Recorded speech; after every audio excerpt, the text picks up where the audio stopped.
अंतरिक्ष, जहां इंसान ने अपनी कल्पनाओं से परे जाकर नई नई खोजें की है। लेकिन आपको पता है कि यहां तक पहुंचने के लिए कितनी मेहनत, संघर्ष और समर्पण की जरूरत होती है। आज हम आपको मिलवाने जा रहे हैं दो महान अंतरिक्ष यात्रियों से, सुनीता विलियम्स और बैरी विल्मोर। इनकी कहानियां साबित कराती है अगर हौसला और जुनून हो तो कोई भी सपना नामुमकिन नहीं।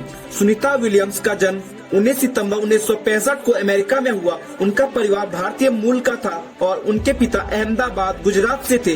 बचपन से ही सुनीता विलियम्स को उड़ने का शौक था, लेकिन उन्होंने कभी नहीं सोचा था कि एक दिन वे अंतरिक्ष में जाएगी। उन्होंने यूनाइटेड स्टेट नेवल एकेडमी से ग्रेजुएशन किया, नौसेना में पायलट बनी। यहाँ से उनके जीवन में असली संघर्ष शुरू हुआ। नौसेना में रहकर उन्होंने कठिन ट्रेनिंग ली और खुद को साबित किया। लेकिन उनका असली सपना था नासा में जाना। नासा में सिलेक्शन के बाद उन्हें कठोर ट्रेनिंग से गुजरना पड़ा। लंबी स्पेस वॉक ट्रेनिंग, जी फोर्स सहने की क्षमता बनाई और माइक्रोग्रेविटी में काम करने की ट्रेनिंग। ये सब आसान नहीं था, लेकिन सुनीता विलियम्स ने हार नहीं मानी। 2006 में उनको अंतर्राष्ट्रीय अंतरिक्ष स्टेशन ISS पर जाने का मौका मिला। अपने पहले मिशन में ही उन्होंने 195 दिनों तक अंतरिक्ष में रहने का रिकॉर्ड बनाया।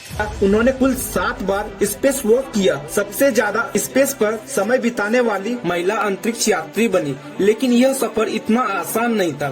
माइक्रोग्रेविटी में काम करना, स्पेस में मानसिक और शारीरिक चुनौती, ये सब उन्हें सहना पड़ा। फिर भी उन्होंने हार नहीं मानी। बैरी विल्मोर एक और महान अंतरिक्ष यात्री जिन्होंने बचपन में कभी नहीं सोचा था कि एक दिन वे स्पेस में जाएंगे, लेकिन उनके भीतर कुछ अलग करने का जुनून था। वे एक नौसेना पायलट थे और उन्होंने अमेरिका के कई महत्वपूर्ण सैन्य अभियानों में भाग लिए। लेकिन उनकी असली परीक्षा तब शुरू हुई जब उन्होंने नासा में शामिल होने का फैसला किया। नासा की कठिन ट्रेनिंग के बाद उन्होंने 2014 में अपना पहला अंतरिक्ष मिशन पूरा किया। उन्होंने अंतर्राष्ट्रीय अंतरिक्ष स्टेशन में 6 महीने बिताए। यहाँ पर उन्होंने वैज्ञानिकी प्रयोग किए, अंतरिक्ष यान की मरम्मत की और कई तकनीकी मिशन किए। एक वक्त ऐसा आया जब उन्हें स्पेस में एक महत्वपूर्ण मरम्मत करनी थी जो बेहद जोखिम भरी थी, लेकिन उन्होंने हिम्मत नहीं हारी, सफलतापूर्वक मिशन पूरा किया। सुनीता विलियम्स और बैरी विल्मोर की कहानी से हमें सिखाती है कि सफलता केवल कड़ी मेहनत से मिलती है। उन्होंने मुश्किलों का सामना किया और सफलताओं से सीखा और कभी हार नहीं मानी। अंतरिक्ष यात्रियों की यह प्रेरणादायक कहानी हमें एक सीख देती है, अगर आप लक्ष्य के लिए पूरी ईमानदारी और मेहनत से काम करेंगे तो एक दिन आपका सपना भी जरूर सच होगा। दोस्तों, अगर आपने चैनल को अभी तक सब्सक्राइब नहीं किया तो चैनल को सब्सक्राइब करें और मिलेंगे अगली वीडियो में। तब तक के लिए जय हिंद, जय भारत।